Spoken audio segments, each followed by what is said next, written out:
বাংলাদেশ বিশ্বকাপ খেলতে যাচ্ছে না। বাংলাদেশ ভারতের মাটিতে বিশ্বকাপ খেলবে না, কারণ ভারতের নিরাপত্তা ব্যবস্থা, ভারতীয় সরকার থেকে বাংলাদেশ যেন বিশ্বকাপ খেলে সেরকম কোনো ধনাত্মক অ্যাক্টিভিটি ভারতীয় ক্রিকেট বোর্ডের, বাংলাদেশ ক্রিকেট বোর্ডকে মানানোর ক্ষেত্রে কোনো ধরনের রোল না থাকা এবং আইসিসির পক্ষপাতদুষ্ট আচরণে বিরক্ত হয়ে আপকামিং টি-20 ওয়ার্ল্ড কাপ বাংলাদেশ না খেলার সিদ্ধান্ত গ্রহণ করেছে।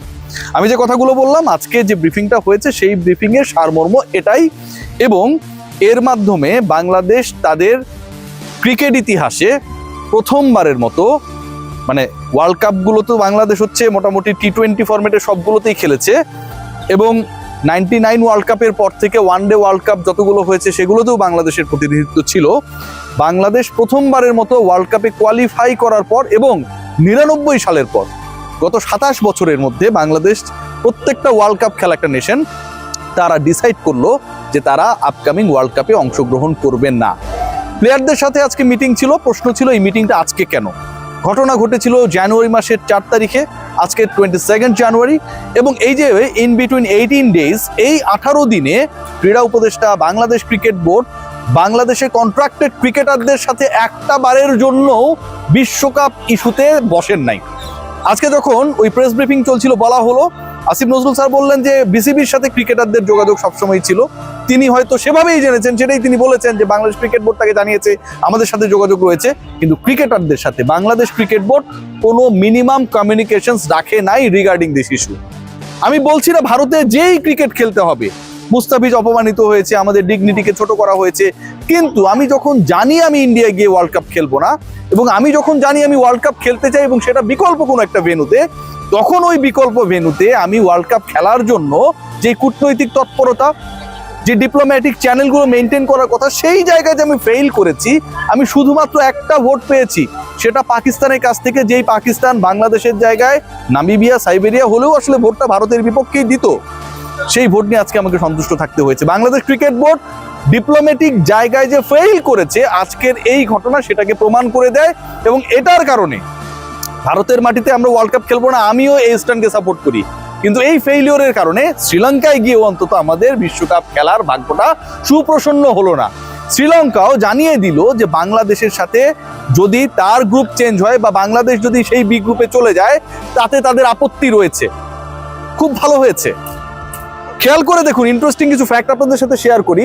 এই যে বাংলাদেশ না খেলার সিদ্ধান্ত নিল, আপনাদের টি-20 ওয়ার্ল্ড কাপ, বাংলাদেশের টি-20 র্যাঙ্কিং কত হবে?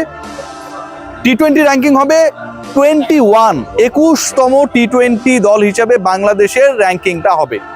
প্রথম 20-এর মধ্যে এই বিশ্বকাপ শেষে বাংলাদেশের র্যাঙ্কিং থাকবে না।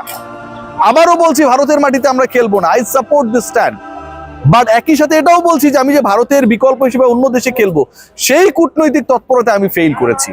যেই কূটনৈতিক তৎপরতায় পাকিস্তান পাস করেছে। আজকে বলা হচ্ছিল যে আমিনুল ইসলাম বুলবুল তিনিই বলছিলেন যে শ্রীলঙ্কা তো কো হোস্ট না, পাকিস্তানের জন্য শ্রীলঙ্কায় ম্যাচ ভেন্যু করা হয়েছে, তাহলে কেন বাংলাদেশের জন্য করা হলো না? এই বক্তব্যটা এখান থেকে আইসিসির জায়গায় আপনারা কেন জোরালোভাবে দিতে পারলেন না? বাংলাদেশ সরকার, ভারতীয় সরকার, বিসিবি, আইসিসি, বিসিসিআই, এই যে 5টা অর্গান রয়েছে, সেই জায়গায় বাংলাদেশ ক্রিকেট বোর্ড কোন স্ট্রং রোল কেন প্লে করতে পারলো না?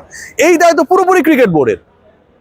21তম র্যাঙ্কিং এ চলে যাওয়ার অর্থটা দাঁড়ায় যে বাংলাদেশ ক্রিকেট দল এর পরের যে ওয়ার্ল্ড কাপটা হবে, সেই ওয়ার্ল্ড কাপে খেলার আগে বাংলাদেশকে অনেকগুলো প্রি কোয়ালিফায়ার খেলা লাগবে। পিএনজি মানে পাপুয়া নিউগিনি, ভানুয়াতু, ফিজি, এই টাইপের দলের সাথে বাংলাদেশকে কোয়ালিফায়ার খেলতে হবে। ওসব দেশে গিয়ে কোয়ালিফায়ারের ভেন্যুটা আর আমার দেশে হবে না, ইন্ডিয়া পাকিস্তানেও হবে না, কারণ ভেন্যুটা হবে সেই সব দেশে যারা আসলে কোয়ালিফায়ার খেলবে। এরকম টাইপের দেশে কোয়ালিফায়ারের ভেন্যু হবে। ওই সমস্ত দেশে বাংলাদেশ যখন 97 আইসিসি ট্রফি জিতলো, সেই সময়টায় বাংলাদেশ মালয়েশিয়ার কিলাত ক্লাব মাঠে গিয়ে খেলেছিল না আইসিসি ট্রফি। ঠিক ওরকম ভাবে বাংলাদেশকে কোয়ালিফায়ার খেলতে হবে এরপরে 2028-এর টি-20 ওয়ার্ল্ড কাপে কোয়ালিফাই করার জন্য। আপনার র্যাঙ্কিং এখন 21 আফটার দিস ওয়ার্ল্ড কাপ।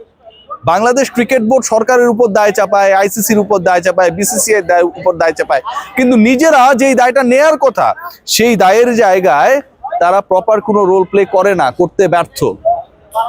আমার কাছে মনে হয় যে ঘটনা ঘটেছে, যেভাবে ঘটেছে, এবং এই ঘটনার রেসপন্সে বাংলাদেশ ক্রিকেট বোর্ড যেভাবে ফেইল করেছে, এটা আমাদের সবাইকে অ্যাড্রেস করতে হবে। ক্রিকেট কূটনীতিতে আমরা পাস করতে পারি নাই। পাকিস্তান বাংলাদেশ না খেললে তারাও নিজেদের উইথড্র করে নেবে, খেলবে না, এরকম কোনো ফর্মাল ডিসিশন এখন পর্যন্ত আমরা পাই নাই। আইসিসির মিটিং এ আমরা একটার বেশি ভোট অ্যারেঞ্জ করতে পারি নাই। আজকের এই ঘোষণা যখন দেয়া হচ্ছিল তখন বলা হচ্ছে বিসিসিআই, ভারতীয় সরকার বাংলাদেশ ক্রিকেট বোর্ডের সাথে প্রপার মেনটেন করে নাই, কোনো ধনাত্মক আমরা প্রতিক্রিয়া পাই নাই, পজিটিভ রেসপন্স আমরা পাই নাই। কেন পাই নাই? এই ব্যর্থতার জায়গাটা আসলে কার?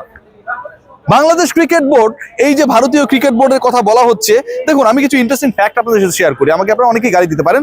সেখানটায় দেখবেন এই মুহূর্তে বাংলাদেশ ক্রিকেট বোর্ডে টিম অ্যানালিস্ট হিসেবে, ন্যাশনাল টিম অ্যানালিস্ট হিসেবে যিনি কাজ করছেন অক্ষয় হিরেমাত, তিনি তো একজন ইন্ডিয়ান।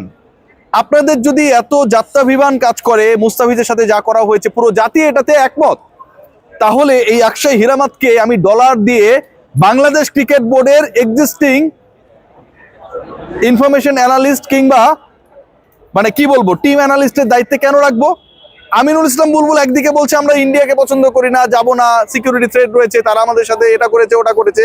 আবার আপনি অক্ষয় হিরেমাতের মতো একজনকে জাতীয় দলের অ্যানালিস্ট হিসেবে দায়িত্বে রেখেছেন, কারি টাকা নিয়ে চলে যাচ্ছে। আমি তো মিথ্যা বলছি না ভাই, এটা তো ডাবল স্ট্যান্ডার্ড, বাংলাদেশ ক্রিকেট বোর্ডের ডাবল স্ট্যান্ডার্ড। আপনারা ফেইলিওর, আপনারা খেলতেও যেতে পারেন নাই, অন্য বিকল্প ভেন্যু অ্যারেঞ্জ করতে পারেন নাই, আবার ইন্ডিয়ান অ্যানালিস্টকে আপনার জাতীয় দলের দায়িত্ব রেখে দিয়েছেন। ইন্ডিয়ানরা, ভারতীয় ক্রিকেট বোর্ড, আইসিসি যদি বাংলাদেশ ন্যাশনাল টিমের ভালো না চায়, তাহলে ওই দেশের অ্যানালিস্ট অক্ষয় হিরেমাত বাংলাদেশ দলের কি ভালো চাইবে? তাহলে বুলবুল ভাই তাকে ডলার দিয়ে বাংলাদেশ জাতীয় দলের দায়িত্বে যে রেখেছেন, গত 18 দিনে এত ঘটনা ঘটার পরও তাকে টার্মিনেট করেন নাই, আপনার স্বার্থের জায়গাটা কোথায় আমি জানতে চাই। খেয়াল করে দেখুন, আরো একজন রয়েছেন যিনি আন্ডার-19 টিমের সাথে কাজ করছেন। আমাদের পাইপলাইনটা কিন্তু ওই আন্ডার-19 থেকেই শুরু হয়। যেই ক্রিকেটার আন্ডার-19 থেকে আসে তারা ন্যাশনাল টিমের গুরুত্বপূর্ণ পার্ট। সেখানটায় আমরা সন্দীপ কুমারের কথা বলতে পারি। ইনিও বাংলাদেশ ক্রিকেট বোর্ডের বড় অঙ্কের ডলার এভরি মান্থ ড্র করেন, 5 স্টার রেসিডেন্সে থাকেন, ভারতে যাতায়াতের টিকিট পান, 24/7 গাড়ি পান, সবকিছুই পান।